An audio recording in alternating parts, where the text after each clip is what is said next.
Hello my friends, my name is Tempo Jesus and welcome to my first Q&A video. In this video we're going to cover all the questions that I got asked about the Red Hot Chili Peppers covers that I've made over the last 2 months. Some of the questions are ones that you all asked throughout the videos that I made, and some questions are things that I just thought you guys might want to know about the process. So without further ado, let's jump in. Question number 1, how long did this take? I don't know exactly how long this process took. I can estimate. If I had to guess, it took at least 200 hours to do the entire project. Every single drum cover that I recorded had an 8-step process from start to finish in order to call the cover done. Download the song, listen to the song, rehearse the song, track the song, mix the audio, edit the video, export the video, upload that video to YouTube. On average, that process took roughly 1 hour per song. And it really does depend on the song. I mean, a song like You Always Sing the Same will take 5 minutes, but a song like Goodbye Hooray took closer to 3 hours. So it's an average of roughly 1 hour per song. There were 183 songs. I'm going to assume it took me on the longer side of things, so let's call it 200 hours. It's also worth noting I was able to streamline some of the process because things like the audio mixing and the uploading videos to YouTube were a lot easier later on. I had a really nice consistent template in my DAW for my drums, which meant I didn't have to remix my drums every time I made a cover. I just had to get the song balance right. And then I uploaded videos on YouTube overnight while I was sleeping, so I didn't have to spend too much time doing that. Question number 2. Do you have multiple RHCP shirts or do you wear the same one in every video? Did you ever wash your shirt and repeat the cycle? The answer is I did wear the same shirt and the same pants in every single cover that I made, and I never washed them once. I was honestly really curious just to see how bad it would smell by the end of the covers, and holy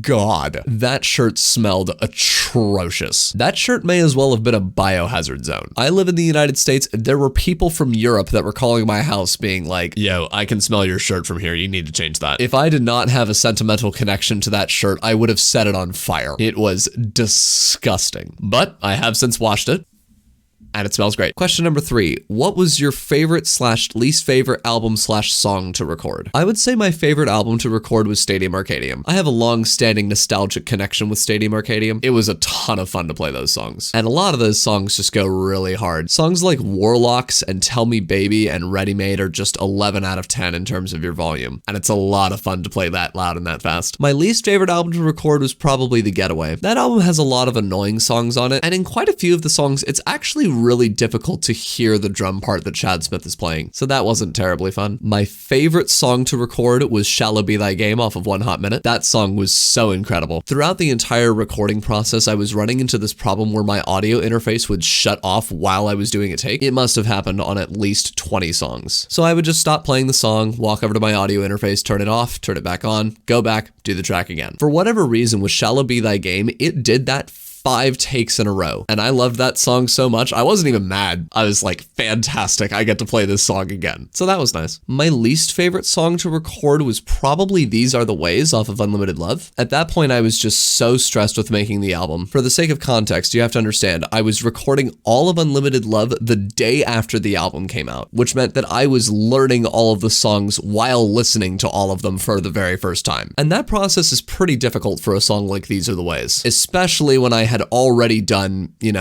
13 or 14 songs before These Are the Ways. So I was probably playing that song after already tracking for about 8 hours, and I was exhausted and overwhelmed with all the music I was having to learn. So tracking that was just really, really stressful. Question number 4, what was the hardest / easiest album / song? The previous question was about favoritism. This one's about difficulty. The hardest album to track was Mother's Milk, 100%. That album is really, really hard. That album is really fast, and there are 2 songs off that album that I still cannot technically play today. I cannot play Higher Ground, and I cannot play Nobody Weird Like Me. The right foot is just too fast for me. I did simplified versions of each one for the sake of getting a good take for my covers, but I can't actually replicate either of them as they were played in the studio. If the average Red Hot Chili Pepper song has a drum difficulty of 5, I would say the average song off of Mother's Milk is at least an 8. There's a lot of really hard songs off that album. An honorable mention for hardest album does go to Unlimited Love for the time constraints that I mentioned earlier, and surprisingly enough, One Hot Minute. I say surprisingly because I've already covered One Hot Minute in its entirety and was very familiar with the songs. But for whatever reason, it was really hard to play those songs again this time around. Oh man, and what was the easiest album? I would say probably Californication was the easiest album. I was already pretty familiar with the songs off there. They're really fun to play, and none of them were particularly hard. The hardest song to track was indisputably Nobody Weird Like Me. I got a take that just barely worked, and I went with it. That song is so fast and it goes for so long, I simply do not have the leg endurance to actually play it, and it's as simple as that. The easiest song was probably You Always Sing the Same, because that song is 10 seconds long and it didn't take like any thought process whatsoever to play it. But if I can't say one of the ones that's less than a minute, I would probably say I Could Have Lied was the easiest one. That song is super straightforward, super slow, super chill, and it's a great song. Question number 5. Are there songs that I'm proud of and songs that I'm not proud of? Yes, definitely. There are some songs that I'm really, really proud of that basically no one watched. There's 3 songs that come to mind in that regard. Happiness Loves Company, Dance Dance Dance, and We Believe. I really felt that for Happiness Loves Company and Dance Dance Dance, I absolutely nailed the feel and I absolutely nailed the sound. I felt like my drums actually sounded really, really close to how Chad's do on the record. As for We Believe, I really like that song and I feel like I played the drum part pretty well. Additionally, I was super happy that I nailed the fill at the end of the last chorus, because that fill is really fast and it's a lot of fun. Songs that I'm not proud of. Well, obviously Higher Ground and Nobody Weird Like Me, because I couldn't actually play them. There were 3 songs off of Unlimited Love that, due to the time constraint, I really felt like I got poor takes of them. Those 3 songs were The Great Apes, These Are the Ways, and The Heavy Wing. And one of these days, I honestly might redo the covers for those. I feel like if I had had more time to listen to the songs and more time to rehearse the songs, I could have done such better takes of those. I also didn't really feel particularly proud with my performance on Porcelain, which is, in all honesty, an incredibly hard song to play. Most drummers that play rock music barely spend any time with brushes, myself included, so you're not really practicing how to play sustains. And with Porcelain being an all-brush song, you have to play all the sustains, and it was really tricky for me to pick up. Most songs that I did in this collection, I did in about 3 takes. There were probably 50 or 60 or so that I did in 1 take, but I want to say Porcelain took me like 7 or 8 takes, and the take that I finally settled on, I still didn't feel like I really nailed it. It's still a great song though. Question number 6. Were there any weird tracking moments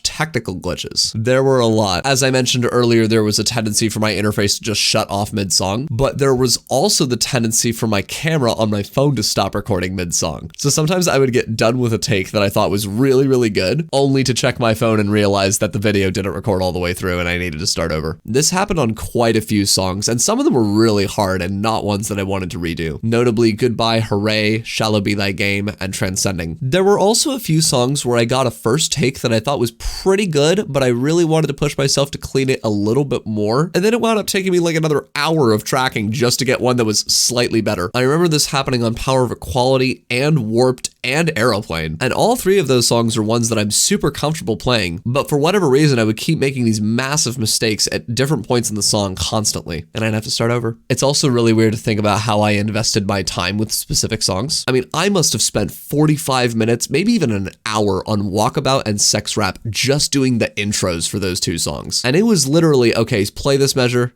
okay, play this measure again, okay, play that measure one more time, okay, play measure 2, play that like another 5 times. Okay, let's try the first 2 measures together now. Like, it was a glacially slow process. And then as soon as I had spent an hour working out the intros, it took me like 5 minutes to learn the rest of the song. And then I tracked it and I was fine. So I found that amusing. It was also really amusing to drum over 30 Dirty Birds, because that song involved composition on my part and not just replication on my part. So I just had to listen to Anthony say this really, really weird verse like 30 times in a row while I thought about a drum groove that would actually go over it. And even though 30 Dirty Birds is like less than 20 seconds long, it took me at least a half hour to get that one down. Question number 7. How did you do all the weird sounds? This is referencing things like the hand claps and the drum machine and the percussion in Hard to Concentrate. So the hand claps are done with an Istanbul Agop clap stack cymbal. It's an 11-inch, 13-inch, 15-inch set of cymbals that are stacked on top of each other, and when you hit it, it sounds like a hand clap. It's not particularly loud, but I used it on probably 6 or 7 songs in this run, and it just sounds like a hand clap, and it's really cool. The drum machine in the Zephyr song I did by taking an old t-shirt and putting it over my high tom, and that kind of gave a really nice muffled kick drum tone for the drum machine. I couldn't think of anything creative to do for the backbeat, so I just did a nice cross stick sound, but hopefully that came through well. The congas for Hard to Concentrate came naturally enough. I don't know what sounds they actually used on the record, and I was going insane trying to figure out what the heck that shaker was. Originally I thought it was a guiro, and so I had a friend of mine and I was able to borrow his, and he had a wood rod and a fiberglass rod,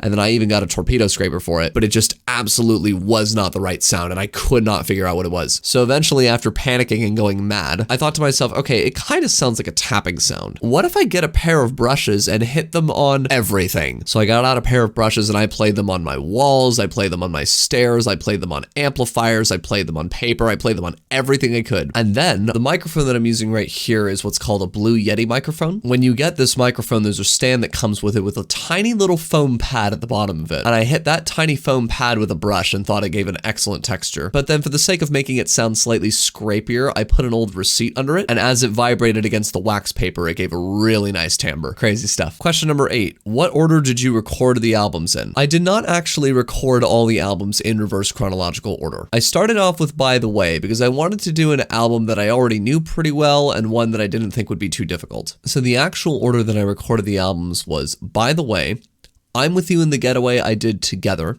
then I did most of Stadium Arcadium Disc 1, then I did Unlimited Love, finished Stadium Arcadium Disc 1, finished Stadium Arcadium Disc 2, and then did the rest of the albums in reverse chronological order. On the albums themselves, I tried to start with track 1 and go all the way to the end in order. Some albums I had to do them in a slightly different order. Sometimes there was a logistical complication, like I didn't have the right piece of gear to play a song or the song was too difficult. But sometimes due to technical glitches, I had to redo some songs in a different order. For example, when I recorded Californication, I did the whole thing top down, and then the night that I decided to edit the video, I suddenly realized that I completely forgot to record I Like Dirt. And so the next morning I scrambled and recorded that in time to finish editing the album. Or in the case of the Uplift Mofo Party Plan, I did record the full album from top to bottom, but then when I went to go mix the audio, Logic had inexplicably not copied over any of the drum multitrack for Backwoods, which meant the next morning I had to wake up and get Backwoods immediately before I finished editing the rest of the album. Question number 9. Why did you never release videos of the full albums? The funny thing is, I actually did make videos of the full albums, but a lot of them got blocked for copyright. So as you can see, some of these albums got blocked for copyright worldwide, and some of them uploaded just fine, without a problem at all.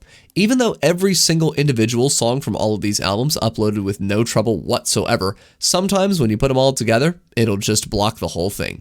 And I didn't want to release the ones that didn't get blocked and then not release the ones that did and then leave people asking, well, why don't you upload the full video of this? So I decided to not release any of them, but they're all here. They're totally chilling. And they could be released if the copyright gets lifted. Question number 10. Nice video, Wes Borland. Wes Borland, drummer, amazing. Wes Borland reaction. Have you ever been told that you look just like Wes Borland? You're so similar to Wes Borland, dude. Also, you look like Wes Borland. Okay, why does everyone think I look like Wes Borland? Like, I literally do not see the resemblance at all. And honestly, I'm not even talking about the idea of like him playing with Limp Bizkit and wearing a bunch of makeup and crazy costumes. Even when he's just, you know, a white guy with long hair. The only thing I can think is that he's a white guy with long hair. And if the only point of similarity is that he's a white guy with long hair, I don't see the resemblance. But hey, what do I know? And now the last and most common question that you all asked. Question 11. I wanted to know if you will make covers of some of the extra tracks of the Red Hot Chili Peppers. I'd love to hear Bunker Hill. Do Sickabick Nico, please. Do you ever think you'll do singles like Soul to Squeeze? When you're through with the studio albums, there's a bunch of B-sides waiting for you. Will we see some B-side covers? Have you thought about doing RHCP B-side drum covers? Are you considering doing any B-sides? Okay, y'all, here's the thing about the B-sides. The Red Hot Chili Peppers have made a lot of fucking music. Like, I mean a lot of fucking music.